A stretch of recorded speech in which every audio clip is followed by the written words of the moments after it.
इस वीडियो में हम लोग एक्सरसाइज 3.1 का क्वेश्चन नंबर 2 और 3 सॉल्व करेंगे। तो चलिए देखते हैं क्वेश्चन नंबर 2 क्या है। On comparing the ratio a1/a2, b1/b2 and c1/c2 find out whether the line representing the following pairs of linear equation intersecting at a point are parallel or coincident। तो हमें क्या करना है, a1/a2, b1/b2 और c1/c2 की value निकालनी है और कंपेयर करके देखना है कि कौन सा कंडीशन बनता है। ठीक है, उस कंडीशन को देख के बताना है कि ये कैसा कंडीशन, इक्वेशन का ग्राफ कैसा बन रहा है, इंटरसेक्टिंग एट अ पॉइंट बन रहा है कि पैरेलल होगा कि कोइंसिडेंट होगा। तो चलिए हम लोग इसको सॉल्व करते हैं। देखिए, इसको सॉल्व करने का तरीका ये है कि इसको पहला इक्वेशन मान लेंगे और इसको दूसरा इक्वेशन मान लेंगे। अब उसके बाद हम लोग निकालेंगे a1/a2।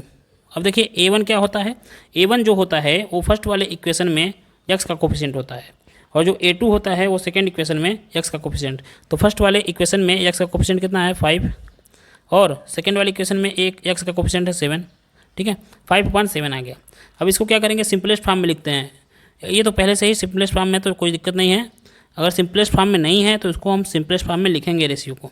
अब हम लोग निकालेंगे b1/b2 की वैल्यू। किसकी, b1/b2। b1 क्या होता है फर्स्ट वाली इक्वेशन में x y का कोफिशिएंट और b2 जो होता है सेकेंड वाली इक्वेशन में y का कोफिशिएंट। तो देखिए b1 की वैल्यू कितनी है -4 और यहाँ पे देख रहे हैं कि b2 की वैल्यू है 6। इसको कैंसिल कर सकते हैं, 2 2 जा 4, 2 3 जा 6। तो कितना आ गया -2/3। कितना आ गया -2/3 आ गया।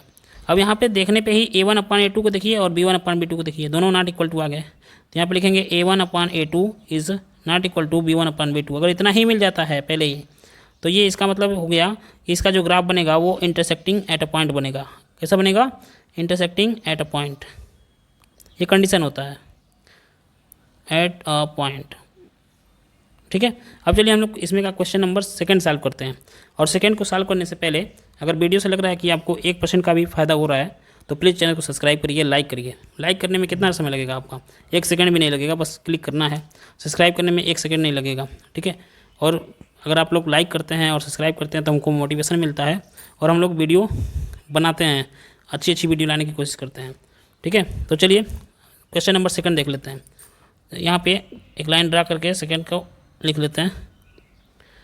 क्वेश्चन नंबर 2, देखिए क्वेश्चन नंबर 2 क्या है इसमें का, ये है 9x + 3y + 12 = 0 और यहाँ पे है 18x + 6y + 24 = 0। इसको पहला इक्वेशन मान लेंगे और इसको दूसरा इक्वेशन मान लेंगे। फिर a1/a2 की वैल्यू निकालते हैं। ये कितना हो जाएगा 9/18, दोनों को कैंसिल किए तो ये जाएगा 9 1 जा 9, 9 2 जा 18, 1/2। फिर b1/b2 की वैल्यू निकाल लेते हैं।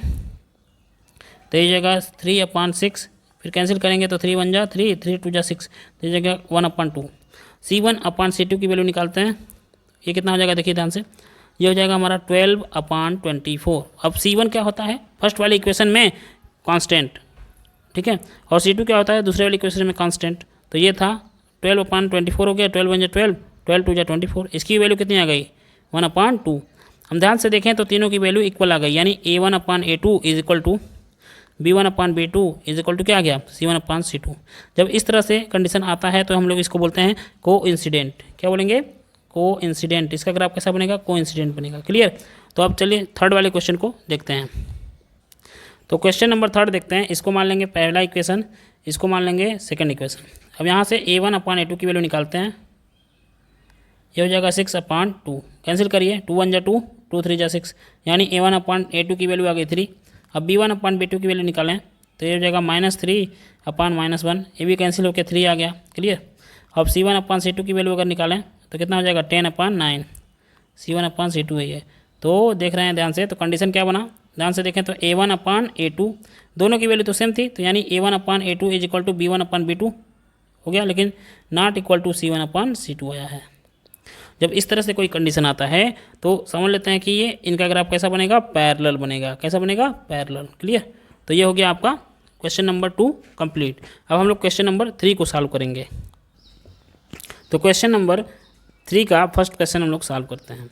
क्या करना है इसमें, ऑन कंपेयरिंग द रेशियो को फिर से कंपेयर करना है। Find out whether the following pairs of linear equation are consistent और इनकॉन्सिस्टेंट। पहले रेशियो फाइंड करना है और उनको देख के बताना है कि इनका जो pair of linear equation given है ये कंसिस्टेंट हैं या फिर इनकॉन्सिस्टेंट हैं। तो चलिए पहले क्या करेंगे, इसको हम लोग पहला इक्वेशन मान लेंगे और इसको हम लोग सेकंड इक्वेशन मान लेंगे। अब देखिए इसमें जो कांस्टेंट टर्म होता है वो दोनों कांस्टेंट टर्म या फिर राइट हैंड साइड लिखिए या फिर लेफ्ट हैंड साइड लिखिए, दोनों सेम साइड होने चाहिए। जैसे यहाँ पे देख रहे हैं 5 राइट हैंड साइड में है तो 7 भी राइट हैंड साइड में, तो ठीक है। कांस्टेंट को हमेशा एक ही तरफ रखना है, लेफ्ट हैंड साइड में लिखिए या फिर राइट हैंड साइड में लिखिए। तो चलिए हम लोग इसको सॉल्व करते हैं।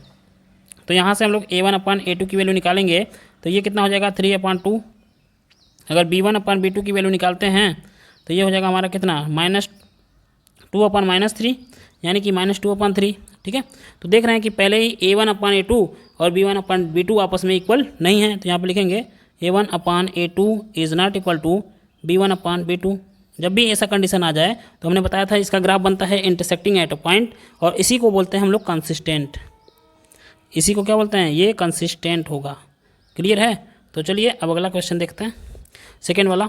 इसको हम लोग मान लेंगे क्या, इक्वेशन फर्स्ट, इसको मान लेंगे इक्वेशन सेकेंड। क्लियर। तो अब इसको यहाँ पे एक लाइन ड्रा कर लेते हैं बीच में। इसमें भी a1/a2 की वैल्यू पहले फाइंड करते हैं। तो यहाँ हो जाएगा a1/a2 इज इक्वल टू 2/4 हो गया। अब ये कैंसिलेबल है तो कैंसिल करिए, 2 1 जा 2, 2 2 जा 4, ये आ गया कितना 1/2। b1/b2 की वैल्यू फाइंड करते हैं तो ये आ जाएगा -3/-6। तो इसको ये भी कैंसिलेबल है, 3 1 जा 3, 3 2 जा 6, तो ये भी कितना आ गया 1/2। फिर c1/c2 की वैल्यू फाइंड करते हैं तो ये आ जाएगा कितना, ध्यान से देखिए, ये आ जाएगा 8/9। अगर ध्यान से देखें तो ये इसका कंडीशन बना a1/a2 is equal to b1/b2 is not equal to c1/c2। जब इस तरह का कोई कंडीशन आता है तो इसका जो ग्राफ होता है वो पैरेलल बनता है और ये इनकंसिस्टेंट होता है। कैसा होता है, इनकंसिस्टेंट। तो ये क्वेश्चन 1 और 2 हो गया, क्वेश्चन नंबर 3 का फर्स्ट और सेकंड हो गया। ठीक है, इसी तरीके से 2 क्वेश्चन और भी दिए हैं, उनको आप खुद सॉल्व करिएगा। अगर नहीं सॉल्व कर पाते हैं तो प्लीज़ कमेंट करके बताइएगा, मैं फिर से वीडियो अपलोड कर दूंगा उसका। तो वीडियो अच्छी लगी हो तो प्लीज़ चैनल को सब्सक्राइब करिए, लाइक करिए और कमेंट करिए। थैंक यू, धन्यवाद।